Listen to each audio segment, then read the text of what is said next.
going, my friends? Hello, my name's Michael. I'll be your tour guide today through the Harambe Wildlife Reserve. Now that we're on the move, please make sure to remain seated and do not lean out the vehicle. You will be driving through some brush, stemless bushes, drop on thorns. And if there's a child sitting on your lap, that child needs to remain fully seated on your lap throughout the entire safari. So please do not pass your children around like hot potatoes, and do not hold your children up in the air like Simba. This isn't the Lion King. If you're taking photos, I recommend sending those cameras to a sport or action setting if possible. Something with a quick shutter speed to give good results. Those animals don't really pose for pictures. They may keep moving, then we will also keep moving. We will occasionally stop for photos, but only for a few seconds at a time, so make sure you keep those cameras ready. If you look above you, you will see an animal spotting guide. That'll give you an idea of some of the animals we'll see here today. I won't see all of them, usually do get pretty good luck out here. We're now in the Little Ituary Forest, where I see several animals already. On the right, there are two different species. That smaller one is a yellow-backed duiker. He has that stripe of yellow on his back. Word duiker means diver. They use their slight long legs to dive into the bushes. They hide if they sense any predators approaching. Large animals. They are among the largest and most dangerous animals in Africa. While they are herbivores, they can be territorial. Only about 5,000 pounds. They have large teeth or tusks that can be 18 inches long, that they usually store at once. Birds on that island are pink-backed pelicans. Being fairly pinkish color, they develop on their backs during mating season. Looks like it's not quite that time of year. They do have quite a large wingspan, can be about 9 feet across. About the same width as the canopy above you. They're actually one of the smaller species of pelicans. Also colonial nesters. They nest in groups of several hundred. On the left here, you'll see some Nile crocodiles. They are larger and more aggressive than their American cousins. We get a good view as we pass our zone on the Saltwater Outreach.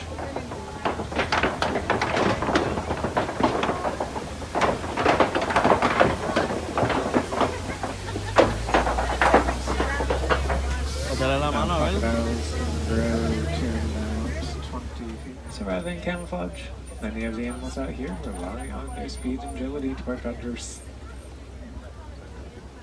They even learn the warning vocalizations of other species to help keep themselves safe. We do see giraffes in the distance up ahead.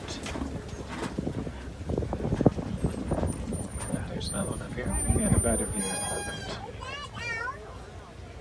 Sometimes other species stay close to giraffes to take advantage of their height and keen eyesight. It's like to spot predators much more quickly than most other animals. The predator speaks to giraffe. Oh, there are the animals around it. There comes one of those giraffes. These are Maasai giraffes.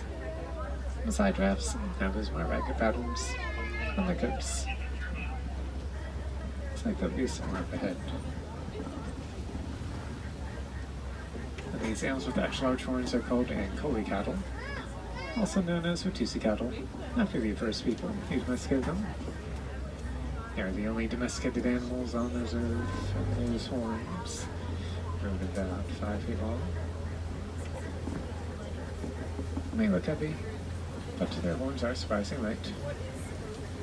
Inside those horns is a honeycomb structure. Helps keep the right tone. This looks like a predator's den on left. And up ahead on left, I do see some African wild dogs. Also known as painted dogs, because the markings on the coats. Here they are. Kind of looks like someone's spread paint on them. Don't be fooled by their cuteness. One of the most successful predators in Africa, they hunt us back when they prey down to exhaustion. Make sure everyone is staying fully seated for me, please. Just another Ankole cattle and some sable antelopes are further back on left. Sable antelopes' horns curve backwards. That helps them deter predators like lions from jumping on their backs. So if you want to try to jump on one, it'll kick it back in defense. we'll go head to head with lines with those curved corners that back and down. Please pose by the road or to my mounts. Spread tall on the left coming up. Termites make these mounds out of dung, dirt, and slab. Can be as hard as concrete, so bake out and up and some. Sometimes elephants use them in scratching discs. There's a giraffe again around the left by that tree. Giraffes can run about 35 miles per hour. They can outrun many of the predators in the surrounding. There's a family of Patterson's even on left here, near these beige antelopes. That smallest one looks very young. It's probably only a couple months old. The largest one is a male. It's about 6 feet tall at the shoulder. They are the largest antelopes in Africa. Still jump about 6 to 8 feet in the air from the same position. Alright, here come these giraffes again. A giraffe's kick is incredibly powerful. So predators hardly ever attack a full-grown adult giraffe.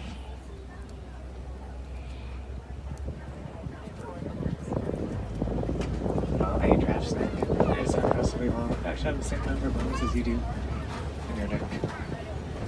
Both humans and giraffes have separate types of necks. Their neck vertebrae are just ours and ours. Some more animals up ahead of us. Looks like some springboks and some wildebeests. The springboks have those small brown black white antelopes coming up on the right. They only got about 100 pounds, but they can move about 50 to 60 miles per hour. Those silverback animals up the hill are wildebeests. It's actually a small group. They live in some of the densest sorts of any large mammal, except for perhaps humans. Okay, looks like there's a little elephant playing on the dirt. So that smallest one is about 2 years old. She's just trying to grow her tusks out. An elephant pregnancy will last for almost 2 years. So up to 22 months. So that's probably good for female elephants. Elephants are highly social. Females and young spend most of the time together. Most males tend to be solitary. They can be pretty territorial. So if you do find an elephant by itself, it's most likely a male. Though they will sometimes live in these groups. Coming up on the left, you'll see some greater flamingos. Greater flamingos are the largest of the flamingo species. Well, that's the lightest pink. All flamingos are known for a pink color, actually born a reddish gray. Their feathers turn pink over time. It's either dyed or brown trunk. Sign of vitamin called beta carotene. Also turns their feathers pink. Same vitamin found in carrots and sweet potatoes. A group of flamingos is called a flamboyance. Not just a particularly small flamboyance. Can be hundreds and hundreds of flamingos in some group. Let's say Warden's outpost on the left. Poaching can still be a big problem, even on reserves. So Warden's using that plus like that one to help people look out. Looks like they did confiscate some tusks and horns. Poachers can be well financed. These good hunting techniques, so Wardens always need to be vigilant to protect their animals. Like those rhinos on the right. Might find some more rhinos around here somewhere. Those are white rhinos. They tend to be more social than black rhinos. So we get a better view of some as we make our way around the savannah.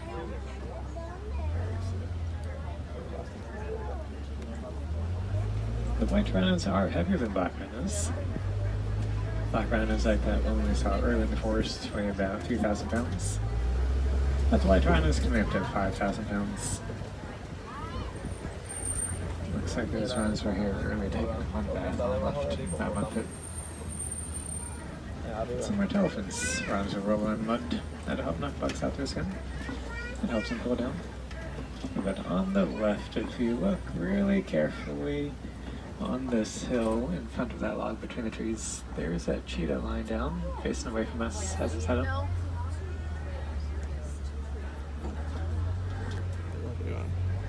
They are the fastest land animals. They can run at about 60 miles per hour, reaching those speeds in only 3 seconds. Unlike other cats, cheetah's claws are always out. Helps give them better traction. Also use your long tails to them change directions while going so quickly.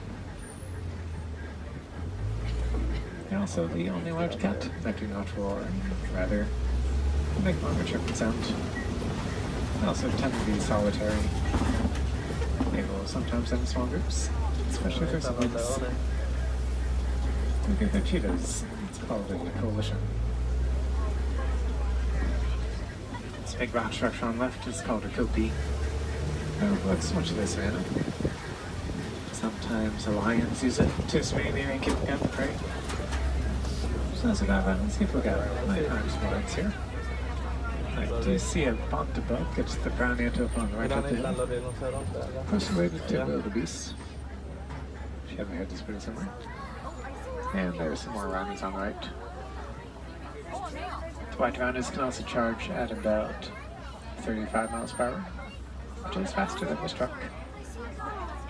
And those ostriches are all females. You can tell by their feathers.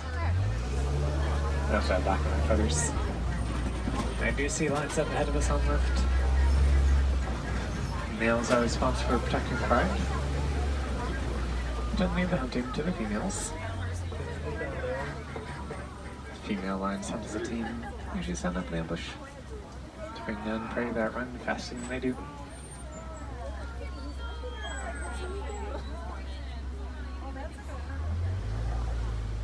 The lions pat paws loud to push away sound as they set up an ambush.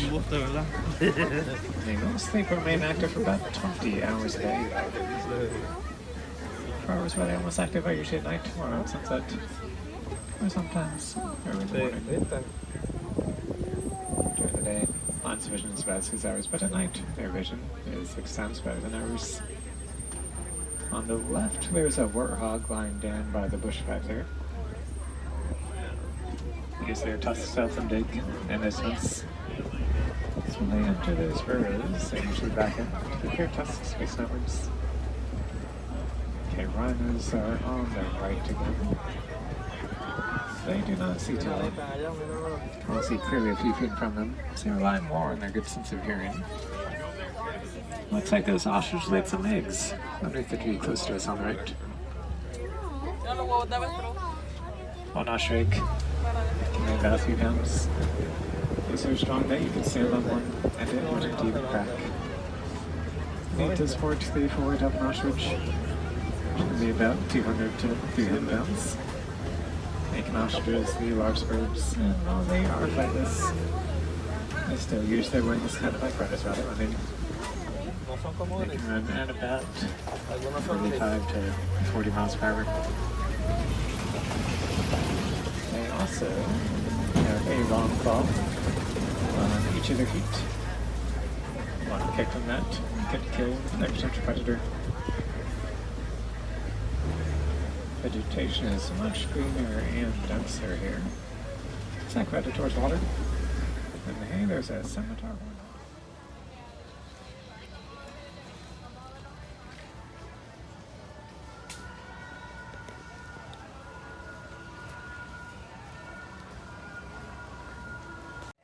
Like goats, sheep, and more to sneak peeks at animal care in action at our veterinary, nutrition, and science centers. Also, be sure to check out the animation experience at Conservation Station, where you can learn to draw your favorite Disney characters inspired by live animals from one of our animators. The tradition of animals and animation reaches all the way back to Walt Disney himself and his long-standing passion for conservation. He believed it was important that we protect our wildlife and preserve our natural world. This sense of motivation shaped his legacy, from animation to conservation, to the Java friends, as a reminder, please make sure we're remaining seated. with our kids on the left, leaning all the way back with the backs up against the bench. Once again, please remain seated with our children all the way back. Thank you. Adventures we offer here at Disney's Animal Kingdom each and every day.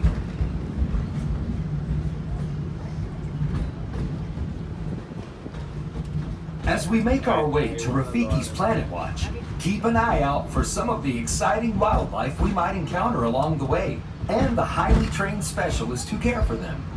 From ostriches and rhinos to the mighty African elephant, the species we care for here at Disney's Animal Kingdom are some of the very same animals that inspired animated classics like The Lion King, The Jungle Book, and more.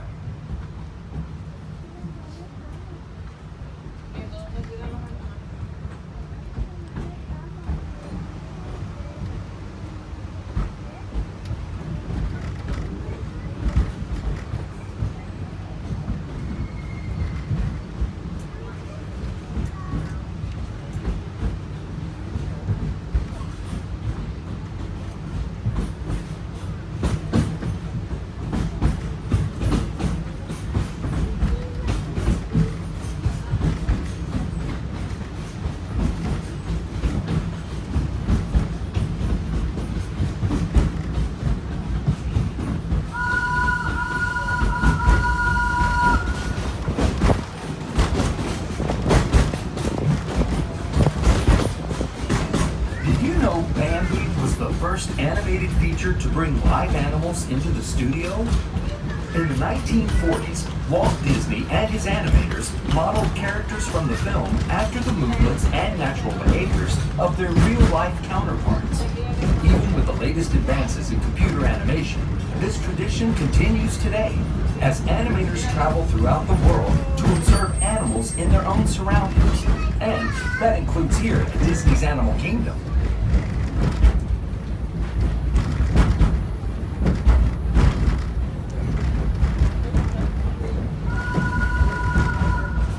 We are now approaching Conservation Station at Rafiki's Planet Watch.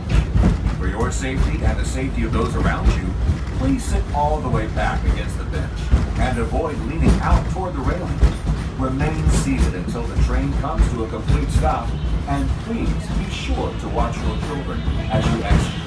Go well and explore.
Vamos para la otra. No, vamos para la arena ya. Vamos. ¿Ves lo que dice papá? ¿Qué hiciste? ¿Ves lo que dice? Mira. Le quitaste arena. Ah, le estás tirando arena. Es un robo. ¿Estás haciendo un hoyo? ¿Ah? ¿Sí? Vamos a hacer el castillo. Vamos a hacer un castillo. Mira, me la estás tirando encima.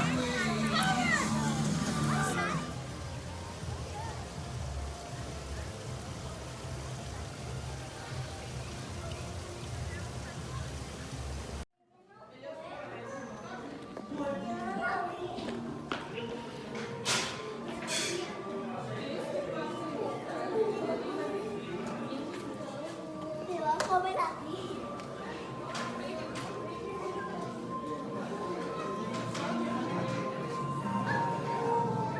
Mira.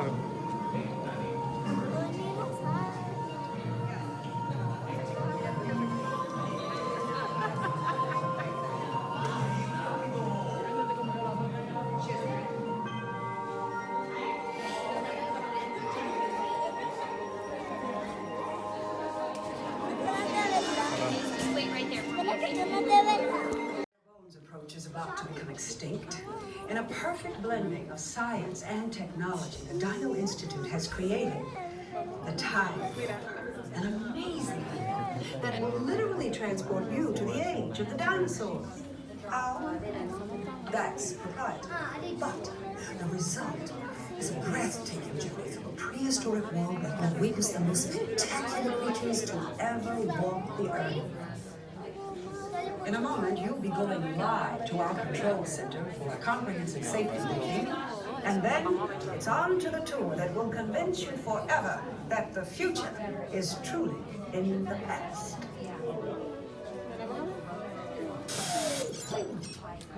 Hello there.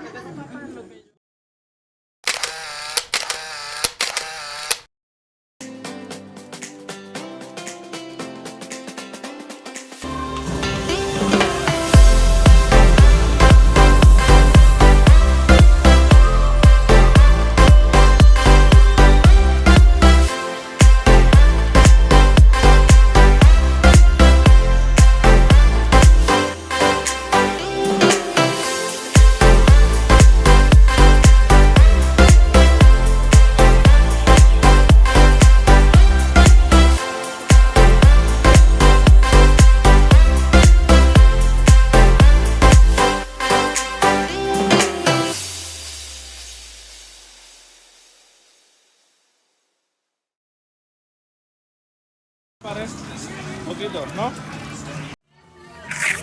Mira, me la estás tirando encima. No tiene forma.